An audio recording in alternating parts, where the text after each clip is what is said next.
Assalamualaikum warahmatullahi wabarakatuh. Pada kesempatan kali ini saya akan menjelaskan tentang langkah-langkah pembuatan website menggunakan AI ya untuk soal P2. Ya, di sini dalam pembuatan aplikasi kantin ya, saya membuat aplikasi kantin digital UMKM. Itu memanfaatkan generative AI seperti ChatGPT ya, atau Claude yang dilakukan secara bertahap melalui metode prompt engineering ya berstruktur. Proses pengembangannya meliputi 4 tahapan utama. Yang pertama tuh tahapan analisis kebutuhan dan perancangan arsitektur, prompting strategi ya.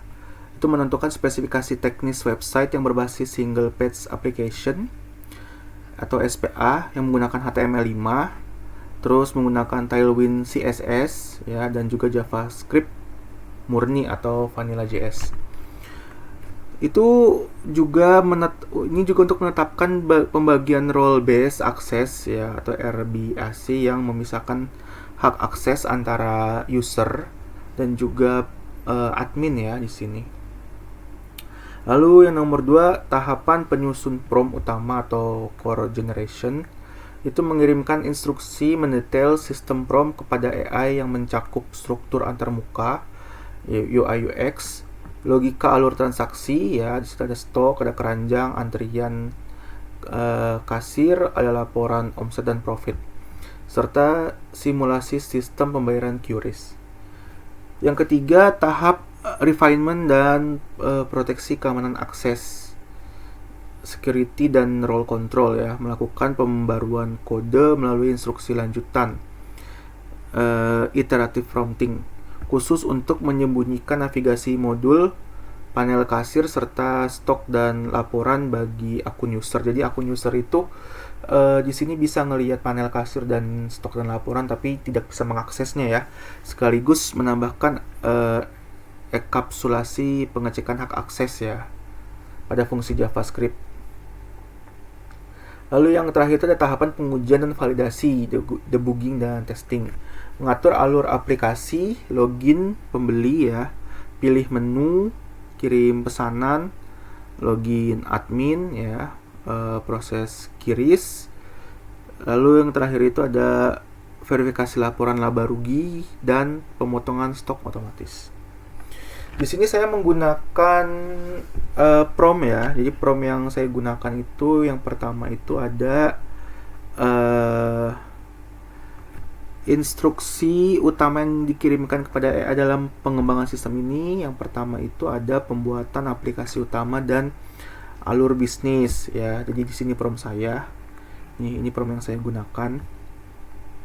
Buatkan kode HTML lengkap satu file ya, single page application menggunakan Tailwind CSS dan Vanilla JS untuk aplikasi kantin digital UMKM.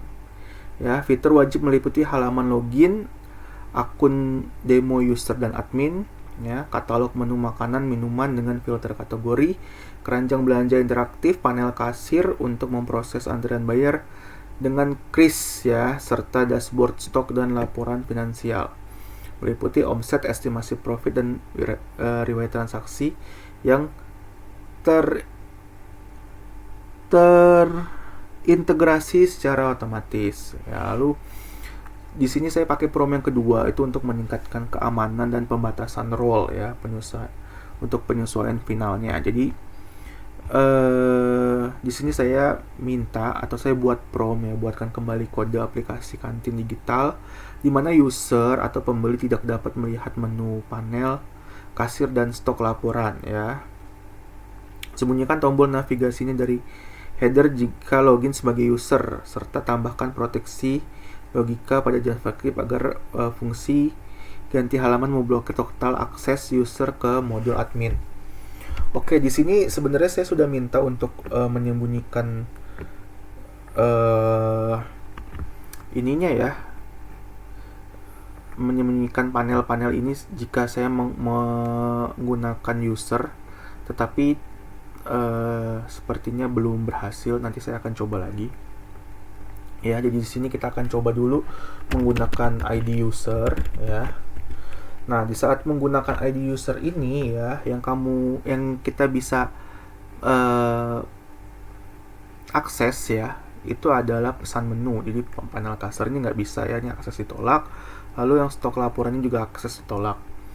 Nah, di sini tuh kita bisa memilih makanan dan juga minuman ya. Jadi kalau misalnya kita klik semua ini kan muncul semua. Kalau kita klik makanan aja, ya udah ini makanan aja nih yang muncul nih. Ya, di sini juga ada stoknya nih ya, dan harganya serta namanya ya. Kalau kita klik minumannya sama nih, yang keluar minuman. Ya, nah misalnya contohnya ini saya mau beli ayam geprek 1 nih ya. Nih, di sini akan muncul total tagihannya. Misalkan saya tambahin dengan komposisi gula aren ya. Nah, ini akan auto di total ya tagihannya ya. Nah, di sini pun setelah saya kirim pesanan ini ke kasir, saya klik ini, pesanan Anda berhasil dikirim kasir, silakan menuju kasir untuk proses pembayaran. Nah, di sini tuh si kasirnya itu baru akan menerima laporan pemesanan ya. Nah, di sini saya akan masuk sebagai kasir atau admin ya. Nah, ya di sini kalau kasir bisa mengakses panel ini ya. Nah, di sini ada proses bayar QRIS ya, atau QRIS. Kita bisa langsung kasih aja QRIS-nya ya, kode QRIS ini ke pembeli yang sudah memesan ya. Jika sudah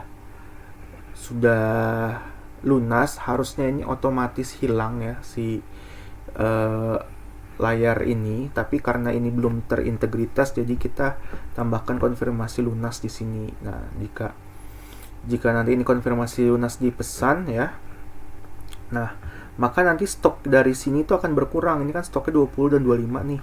Ini kalau kita lunas nih ya, pembayaran berhasil, dikonfirmasi lunas. Oke. Nah, di sini jangan berkurang tuh jadi 19 dan 24. Nah, di sini tuh nanti akan ada nih. Ini tuh untuk stok dan laporan ya. Di sini ada total penjualan, ada omset, total yang udah kita dapatkan tuh 27.000 ya. Estimasi keuntungannya 11.000, terus ada total porsi terjual 2 item. Nah, di sini kita bisa nambahin restoknya nih, bisa restock ya. Jadi di sini si usernya tuh bisa lihat juga stoknya sisa berapa gitu loh. Jadi kalau misalkan nanti kita ada stok tambahan, kita bisa tambahin stoknya jika diperlukan.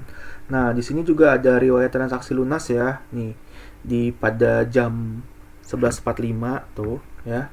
Pembelinya mahasiswa. Nah, ini nama ayam gepreknya. Statusnya lunas, pembayaran menggunakan QRIS ya. Total profit 11.000. Gitu. Nah, inilah kurang lebihnya website HTML yang sudah saya buat ya. Nanti akan saya kasih itunya, HTML-nya ya. Kurang lebihnya saya mohon maaf. Assalamualaikum warahmatullahi wabarakatuh.